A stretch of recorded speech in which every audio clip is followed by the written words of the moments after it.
네, 잘 오셨습니다. 날씨가 조금 또 쌀쌀해진 것 같아요. 우리가 이제 주님 오실 날이 얼마 멀지 않았는데 그때 주님을 같이 맞이하게 될 텐데 우리 옆에 계신 분들에게 한번 인사해 주세요. 잘 오셨습니다. 인사해 주세요. 네, 잘 오셨습니다. 네, 새벽에 세수도 안 했는데 인사하기가 조금 부담스럽긴 하죠. 자, 오늘 우리에게 주시는 하나님의 말씀 데살로니가 후서 2장 1절과 2절의 말씀 우리 한 목소리로 같이 읽겠습니다. 데살로니가 후서 2장 1절과 2절 말씀 우리 한 목소리로 같이 읽겠습니다. 시작. 형제자매 여러분, 우리 주 예수 그리스도께서 다시 오시는 일과 우리가 그분 앞에서 모이는 일을 두고 여러분에게 간청합니다.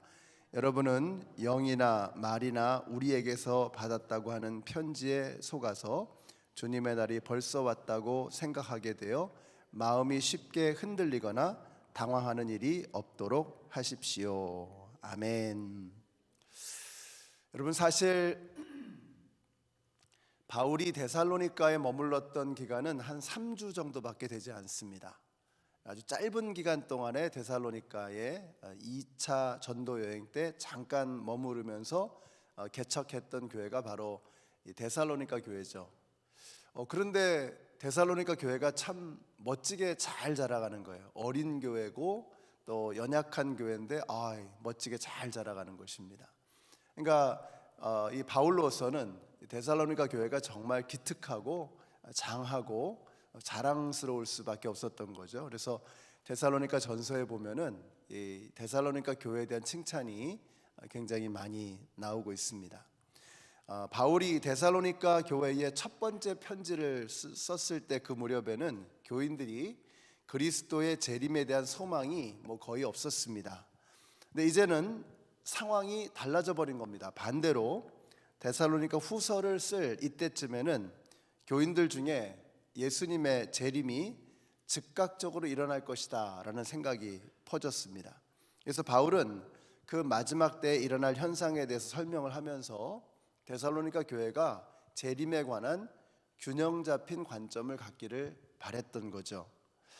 자, 전서를 쓸 때 데살로니가 사람들에게는 예수님의 재림과 이 마지막에 대한 오해와 무지가 있었습니다. 그래서 어떤 사람은 주님이 곧 오실 텐데 일은 해서 뭐 하냐, 아무 일 안 해도 상관없다 하는 이런 사람들도 있었고, 또 이미 죽은 사람들은 주님의 나라에서는 제외될지도 모른다라는 이런 이상한 생각을 가진 사람들도 있었습니다. 그래서 친절한 바울이 데살로니가 전서에서 이제 정리를 딱 해주는 것이죠. 주님은 호련히 오신다. 호련히 오시기 때문에 우리는 이제 곧 예수님께서 오시지만 언제 오실지 알 수 없기 때문에 하루하루를 하나님 앞에서 신실하게 살아가야 한다라는 이제 그런 메시지를 전했던 것입니다. 자, 그리고 죽은 사람은 부활하게 될 것이고 살아있는 사람들은 공중에서 주님을 만나게 될 것이다. 이렇게 이제 마지막 때에 관해서 잘못된 생각을 딱 정리해 주고 있는 것입니다. 자, 여기에 대해서 데살로니가 후서를 쓰게 되는데 1장에서는 이제 인사하고 기도하고 하는 내용이고 이제 2장부터 본격적으로 편지의 내용이 이제 시작이 됩니다. 오늘 본문이 이렇게 시작합니다. 형제자매 여러분, 이렇게 돼요. 형제자매 여러분. 데살로니가 전서 2장에서도 형제자매 여러분 하면서 이렇게 시작이 되거든요. 근데 이 형제자매, 정확하게 하면은 아델포스라고 하는 이 단어가 참 재미있는 단어입니다. 델포스 하면은 그 어머니의 자궁을 의미하는 것입니다. 하면은 하나다. 그러니까 형제자매라고 할 때 이 아델포스는 뭐예요? 우리가 자궁이 하나인 어머니에게서 태어났다라는 의미죠. 우리는 자궁을 공유하고 있는 사람들이다 라고 하는 이런 메시지가 담겨 있는 거 얼마나 감격스럽습니까? 그러니까 우리가 남남인 것 같지만 그렇지 않다는 거예요. 여러분 옆에 계시는 분이 남남이라고 생각할 수 있지만 우리는 예수 그리스도 안에서 예수 그리스도의 피를 받아서 태어난 한 형제 자매다. 이것이 우리가 그리스도인들이 가져야 할 서로에 대한 생각인 것입니다. 바울이 그 이야기를 하는 거예요. 형제 자매 여러분, 우리가 형제 자매, 우리가 정말 예수 그리스도라고 하는 그 한 분에서 한 피를 받아서 한 몸을 이루게 된 아델포스다. 우리는 자궁을 공유하고 있는 그런 존재다라고 부르고 있는 것입니다. 그러니까 저는 우리 교회에서 이렇게 형제님, 자매님 할 때 그 의미가 그냥 우리가 이도저도 부르기 애매하면 형제님, 자매님, 그게 아니라 우리가 이 부를 때, 서로를 향해서 부를 때, 집사님이라고 부를 때도 마찬가지고 장로님이라고 부를 때도, 목자님, 또 목사님, 전도사님 이렇게 부를 때 우리의 마음속에는 뭐가 있어야 돼? 우리는 아델포스다. 아멘이시죠? 우리는 한 자궁에서 태어난 한 형제 자매인 것을 믿으시기 바랍니다. 이게 바로 마지막 때에 교회가 가져야 할 태도라고 하는 것입니다. 서로가 서로에게 이렇게 귀하게, 우리는 한 자궁에서 태어난 그런 형제자매다라고 하는 것을 알아야 되는 거죠. 자, 형제자매 부른 다음에 뭐라 그래요? 우리 주 예수 그리스도께서 다시 오시는 일. 자, 다시 오시는 일, 이걸 이제 이른바 파루지아라고 부르는 바로 그 단어인데, 이게 무슨 말이냐면요, 그냥 어려운 말이 아니고요, 옛날에는 성주, 영주, 왕이 자기 영토를 가지고 있었잖아요. 그러다가 이제 오랜만에 자기 영토를 방문하는 겁니다. 그렇게 될 때 그걸 파루시아라고 부르는 거예요.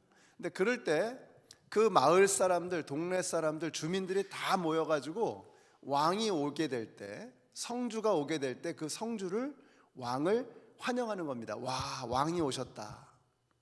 그게 파루지아입니다. 자, 주님이 다시 오시는 그때를 파루지아라고 얘기하고 있는 거예요.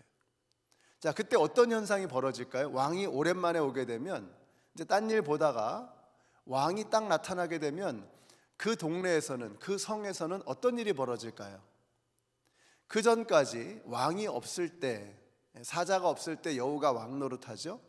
왕이 없을 때 내가 왕이오 하면서 왕 노릇하던 돈 많은 사람, 힘 있는 사람, 똑똑한 사람, 힘 꽤나 쓰는 사람, 이런 사람들 있잖아요. 그런 사람들이 다 왕을 바라보면서 무릎을 꿇는 것입니다. 그러니까 그날은 진짜 왕이 누구냐 하는 것이 분명하게 드러나는 날이라는 거예요. 저는 예수님이 다시 오시는 그날이 정말 기대가 되는 게 바로 이런 겁니다. 우리가 진짜 왕이 누구인가가 명확하게 드러나는 때, 그게 바로 예수 그리스도의 재림의 때라는 거예요. 우리는 지금 엉뚱한 것들을 왕처럼 여기고 살아가고 있잖아요. 나도 모르는 사이에. 심지어 우리 예수 믿는 사람들도 그냥 살다 보니까 그렇게 되는 겁니다. 회사가 나의 왕처럼 느껴지고, 여러분 돈, 또 건강, 명예, 내가 얼마나 이렇게 사람들에게 인정받느냐, 이런 거 굉장히 중요하고, 얼마나 안락하게 쾌락하게 사느냐, 이런 것들이 전부 우리의 삶 속에서 지금 왕 노릇하고 있잖아요. 근데 파루시아, 성주가 오는 그날, 왕이 오는 그날, 진짜 왕이 오는 그날에 가짜 왕은 전부 다 무릎을 꿇는 겁니다. 주님 앞에 무릎을 꿇는 그날. 그래서 진짜 왕이, 진정한 왕이 누구이신가가 명확하게 드러나는 날, 그날이 바로 재림의 날, 예수 그리스도께서 오시는 날이다. 이걸 지금 사도 바울이 데살로니가 성도들에게 이야기를 하는 거예요. 저는 바로 이것이 오늘 저와 여러분에게 주시는 하나님의 메시지인 줄로 믿습니다. 왕이 오신다는 거예요. 아멘이시죠? 왕이 오실 것입니다. 진정한 왕이 누구인가가 그날 명확하게 드러날 것입니다. 그러니까 이 말씀을 받는 우리는 어떻게 살아야 돼요? 영적인 눈을 가지고 불꽃 같은 눈으로 내 삶에서 왕 노릇하고 있는 것들을 제해버리는 것입니다. 그것이 마지막 때를 준비하는 성도들의 삶의 모습이라고 하는 것이죠. 우리 연합장로교 성도님들이 이제 1년이 거의 다 가고 있잖아요. 한 달 조금 더 남았습니다.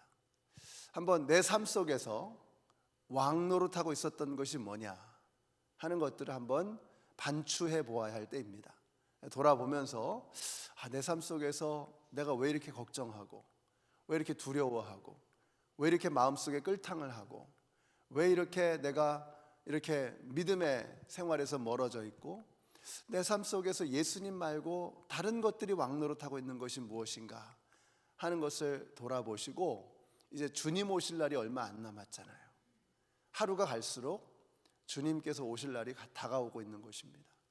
그날의 본질이 무엇인가, 진정한 왕은 누구이신가, 이 땅의 주인은 누구이신가가 명확하게 드러나는 그날에 우리가 주님 앞에 뵐 때에 부끄럽지 않도록 오늘의 삶을, 주님, 저의 왕은 예수 그리스도이십니다. 왕이신 나의 하나님, 하나님께서 나의 진정한 삶의 주인이십니다 라는 이런 고백을 할 수 있는 우리 교회가 되었으면 참 좋겠습니다. 우리가 요즘에 이제 예산을 짜고 있습니다. 우리 당회원들은 작년보다 한 2달 정도를, 한 3달 정도를, 두세 달을 앞당겨서 정책당에도 먼저 하고, 또 이제 우리가 이제 시스템을 조금 이제 수정을 해서 지난번에 타운홀 미팅에서 설명을 드린 것처럼 우리 교회가 어떻게 사역을 이렇게 좀 더 효과적이고 합리적으로 해나갈 수 있을까를 고민하면서 이제 버짓을 짜고 있습니다. 이게 버짓을 짤 때에 우리가 생각하는 것이 이겁니다. 주님이 오시는 그날을 우리가 준비하고 있는가? 이 버짓이 보면은 결국 우리가 누구를 왕으로 삼고 있는가가 드러나는 거거든요. 여러분도 그렇잖아요. 각자 개인 은행도 마찬가지 아닙니까? 어카운트도 마찬가지 아닙니까? 이 은행 어카운트를 보면은 누가 왕인가가 드러나는 거예요. 내 삶에 있어서 정말 하나님이 왕이신가? 예수 그리스도가 왕인가? 가난한 자를 돌아보고 힘들고 어려운 사람을 살피라고 했는데 과연 나는 그쪽으로 물질을 쓰고 있는가? 시간을 사용하고 있는가? 우리가 정말 주님을 중심으로 살아가고 있는가를 돌아보기 위해서 가장 명확하게 보여주는 엑스레이와 같은 진단 중에 하나가 바로 은행 어카운트입니다. 내가 과연 정말 예수를 왕으로 모시고 하나님을 왕으로 모시고 살아가는 사람다운 그런 물질 생활을 하고 있느냐 하는 것을 돌아보아야 하는 것이죠.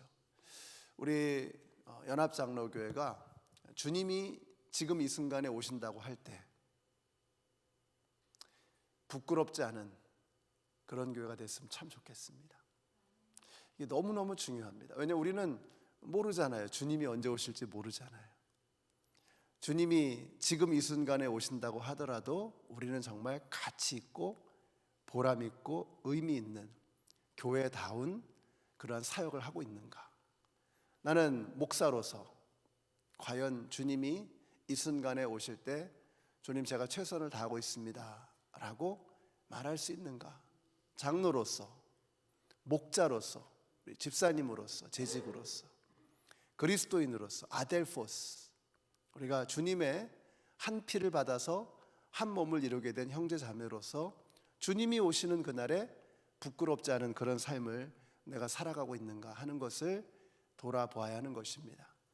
인생을 쓸모없는 일에 낭비해서는 안 되는 것이죠. 왜냐하면 주님이 곧 오시기 때문에, 파루지아, 주님이 곧 오시기 때문인 것입니다. 어떤 분들은 보면 물론 취미생활 하는 거 좋고요, 건강을 돌보는 거 좋습니다.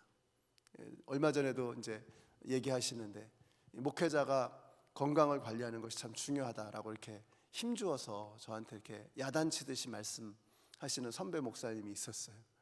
그러니까 제가 이제 버지니아에 있었을 때는 생활이 굉장히 이렇게 규칙적이면서 건강을 위한 그런 것들을 참 이렇게 정기적으로 잘 했는데 여기 와서 이렇게 돌아보니까 이게 좀 잘 안 되고 있는 거예요. 그러니까 저를 아끼시는 그 선배 목사님이 그렇게 하면 안 된다고. 그렇게 하면은 그거는 주님 앞에 디모데 후서에 보면은 부름을 받은 사람은, 그리스도의 군사는 그 불러주신 상관을 기쁘게 한다라는 말씀이 나옵니다. 그러니까 우리는 부름을 받은 사람들이잖아요. 그 부름을 받은 사람으로서 우리가 해야 될 일이 뭐냐면 우리를 불러주신 상관을 기쁘게 해드려야 되는데, 우리가 우리의 몸을 함부로 한다든지 우리의 시간을 무의미한 일에, 무가치한 일에 쓴다든지 내 말과 내 에너지를 주님이 기뻐하시는 엉뚱한 일에 쓴다든지 그건 상관이 기뻐하는 일이 아닌 것이죠. 그래서 사랑하는 성도 여러분, 우리를 불러주신 그분의 부르심에 합당하게 우리가 살아가고 있는가? 주님이 우리를 불러주셨는데 내가 그분 앞에서 상관 되시는, 우리를 불러주신 그분 앞에 내 삶이 과연 정말 정직하고 바르고 의미 있고 헛되지 않게 내 삶을 살아가고 있는가 하는 것을 돌아보아야 합니다. 파루지아, 주님이 곧 오신다는 거, 왕이 오신다는 거예요. 우리 성도님들이 왕이 곧 오심을 명확하게 깨달으시고 오늘도 그 왕 앞에서 부끄러움이 없는 삶을 살아가시는 저와 여러분이 되시기를 바랍니다. 1절 같이 한번 읽어보겠습니다. 1절 같이 읽습니다. 시작. 형제자매 여러분, 우리 주 예수 그리스도께서 다시 오시는 일과 우리가 그분 앞에 모이는 일을 두고 여러분에게 간청합니다. 그래서 여기 보시면은 예수님의 오심과 우리의 모임, 오늘 설교 제목을 그렇게 잡았습니다. 예수님의 오심, 우리의 모임, 이렇게 잡았습니다. 이게 참 중요하다고 생각합니다. 우리가 다시 오실 예수님 이제 곧 오시는데 그 예수님 앞에서 부끄럽지 않은 우리 연합장로교의 모습이 어떤 것이냐? 계속해서 모이는 일과 계속해서 모이는 거죠. 히브리서 10장 25절에 이렇게 말씀합니다. 모이기를 패하는 어떤 사람들의 습관과 같이 하지 말고 오직 권하여 그날이 가까움을 볼수록 더욱 그리하자. 아까 처음에 시작할 때 잘 오셨습니다 이렇게 환영하고 인사했잖아요. 이걸 표준세 번역으로 읽으면 의미가 더 선명한데 이렇게 표현합니다. 어떤 사람들의 습관처럼 우리는 모이기를 그만하지 말고 서로 격려하여 그날이 가까워 오는 것을 볼수록 더욱 힘써 모입시다. 여러분, 제가 이제 여기 디트로이트 연합장로교회 이제 오기로 딱 결정이 되고 나서 우리 교회에 이제 그 옛날 영상들을 많이 찾아봤습니다. 이제 제가 이제 우리 교회 와서 같이 신앙생활 하게 될 테니까 우리 교회는 어떤 교회인가 이제 궁금해서 우리 교회에 관련된 동영상들 유튜브에서 많이 찾아봤어요. 근데 제 마음에 제가 어느 날 그러면 계속해서 그걸 틀어놓고 뭐 일을 하고 그걸 이제 그 보고 있는 걸 보면서 제 아내가 아니 뭘 그렇게 열심히 보냐고.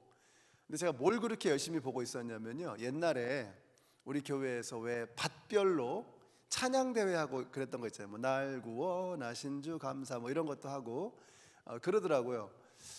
저는 그게 너무 좋았어요.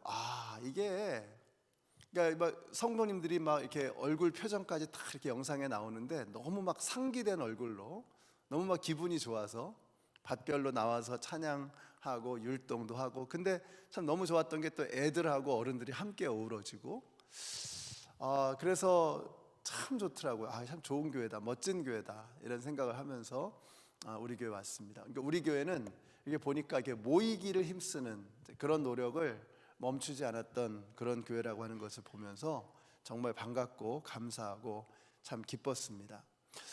요즘에는 점점 모이는 게 어려워집니다. 교회들도 이게 뭐 연합으로 집회한다. 제가 미국에 처음 한 30년 전에 처음 왔을 때만 해도 뭐 누가 오신다, 한국에서 누가 오신다, 뭐 부흥 강사님 오신다 그러면 빠글빠글했습니다. 근데 요즘에는 웬만큼 뭐 유명한 분이 와도 뭐 동영상으로 다 볼 수 있는데 뭐 귀찮게 가겠어 이러면서 잘 안 모이는 것 같아요. 더더군다나 요즘엔 더 안 모이는 것 같아요. 점점 모이는 게 힘들어집니다. 많은 교회들이 이제 딜레마가 이 현장 예배를 시작하면서 계속해서 온라인으로 라이브를 해야 되느냐 이런 딜레마에 빠져 있습니다. 왜냐하면 이걸 온라인으로 하는 것을 현장 예배를 대체하는 대체품으로 여전히 생각하고 있기 때문에 그런 것이죠. 이게 분명히 다른 것인데도 이 감동의 지수가 분명히 다른 것임에도 불구하고 우리가 이제 자꾸 이제 편하니까 쉽게 대체하는, 물론 이제 어르신들 밤에 운전하고 이런 게 어렵기 때문에 이제 그런 경우는 우리가 이해해야 됩니다. 또 이해할 수 있고요. 근데 이제 할 수 있는데도 만약에 하지 않는다라고 할 때는 이때는 뭔가 좀 이게 건강한 것이 아니구나 하는 것을 우리가 이제 알아야 하는 것이죠. 마지막 때의 현상이 그렇다는 겁니다. 모이기를 패하는 어떤 사람들의 습관과 같이 하지 말고, 이게 습관이 된 거예요.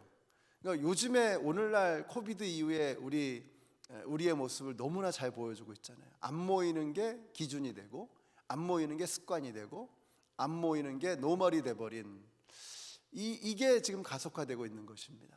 너무 아주 뼈 아프게 뼈를 때리는 얘기잖아요. 히브리서 10장 25절의 말씀.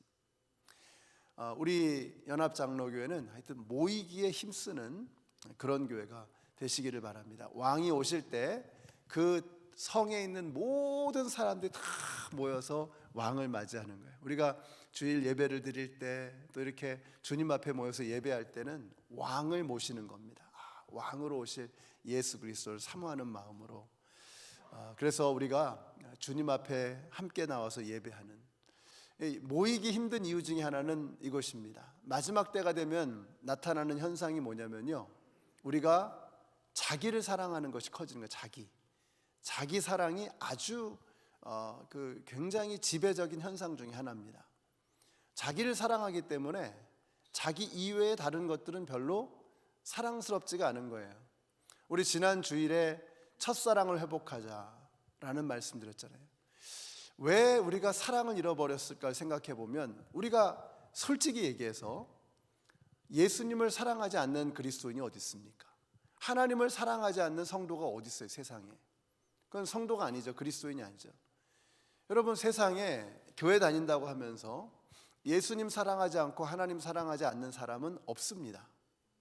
그 문제는 뭐냐? 왜 우리가 첫사랑을 잃어버렸느냐?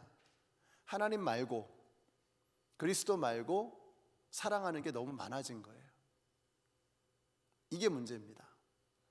하나님을 사랑하는데 하나님도 사랑하고 다른 어떤 것도 사랑하고, 예수님을 사랑하고 다른 어떤 취미생활도 사랑하고, 이렇게 되는 거예요. 마음이 갈래갈래 이게 나눠진 겁니다. 한 마음으로 탁 모여져야 파워가 있는데 이 마음이 모아지지 않고 흩어져 버린 거예요. 하나님도 사랑하고 다른 것도 사랑하고, 예수님도 사랑하고 다른 것도 사랑하고, 이렇게 되니까 점점 그게 많아지니까요, 처음의 사랑을 잃어버리는 게 바로 그거죠. 우리가 연애할 때 다른 거 생각 안 나잖아요. 오로지 그냥 그 사랑하는 대상만 생각하잖아요. 그냥 툭 치고 얘기하면은 그냥 다른 얘기하다가도 뜬금없이 그냥 자기가 사랑하는 사람 얘기하고. 왜 그래요? 온통 생각에 사랑하는 생각밖에 없어요. 사랑하는 그 사람 생각밖에 없었거든요. 그런데 세월이 지나면서 사랑하는 게 너무 많아진 거예요. 사랑하는 대상이 너무 많아진 거예요. 그러니 처음 사랑을 우리가 처음 사랑을 회복한다는 건 단순히 감정적인 회복만을 말하는 게 아닙니다.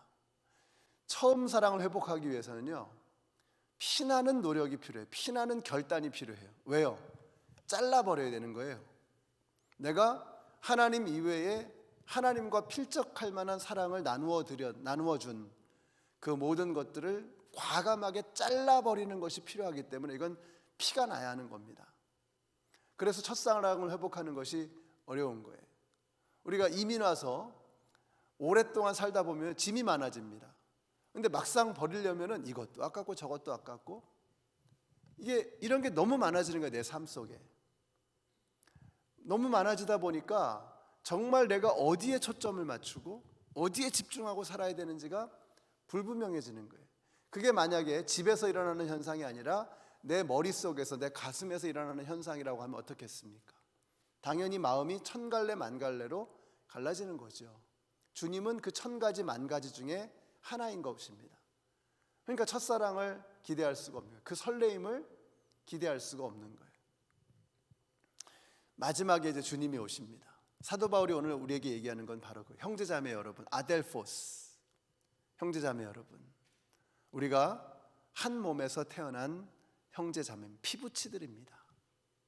우리가 파루디아, 주님이 오시는 그날에 마지막 그때에 주님 왕을 맞이할 텐데 우리의 마음이 준비되어 있느냐?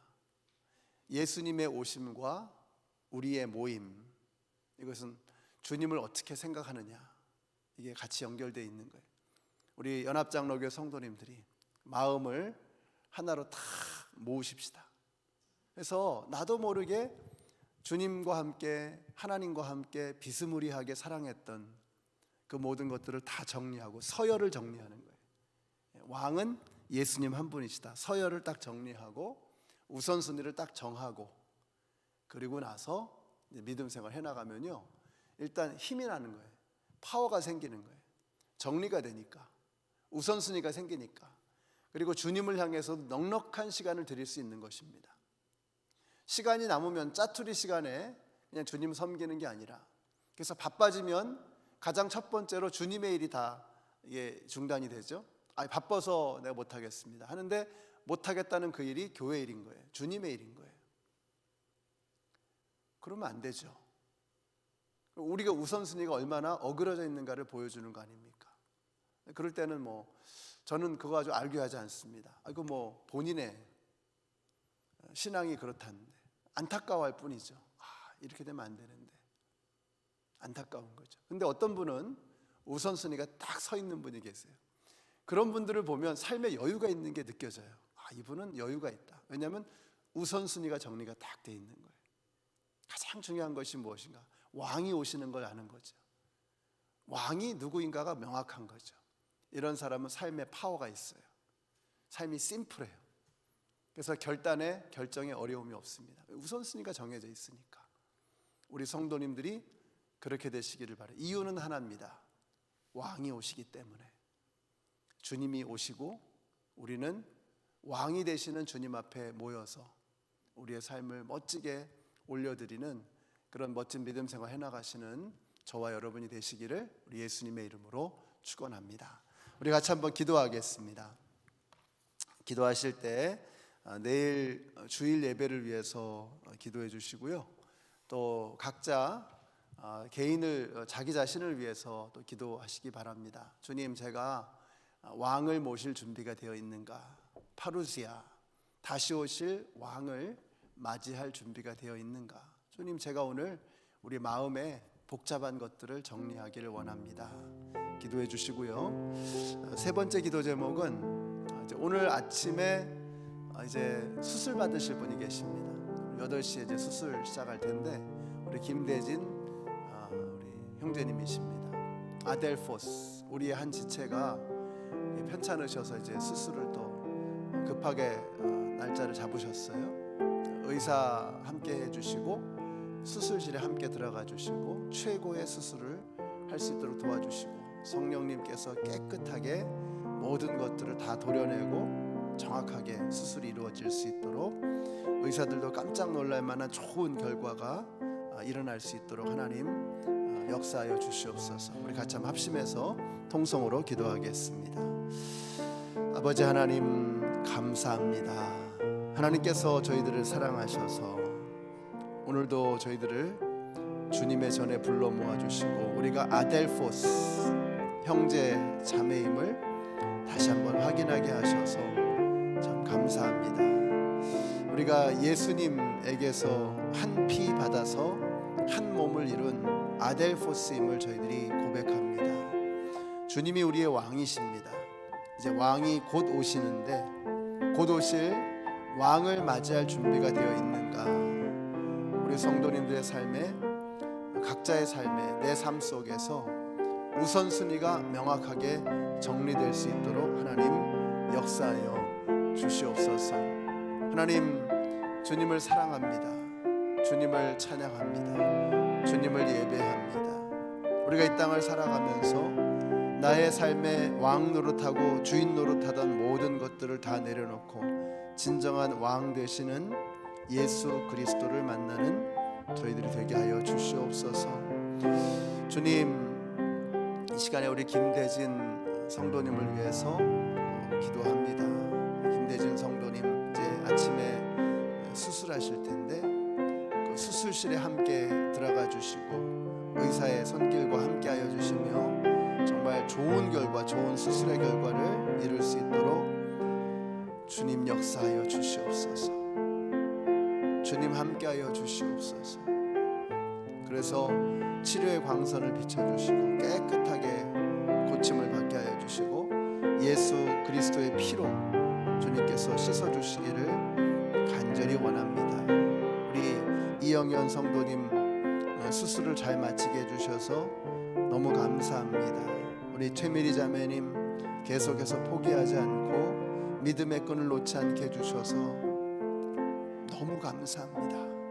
하나님, 이렇게 우리가 아델포스, 형제의 자매의 아픔을 나의 아픔으로 알고 함께 기도하는 믿음의 공동체를 이 미국 땅에 허락해 주셔서 참 너무 감사합니다.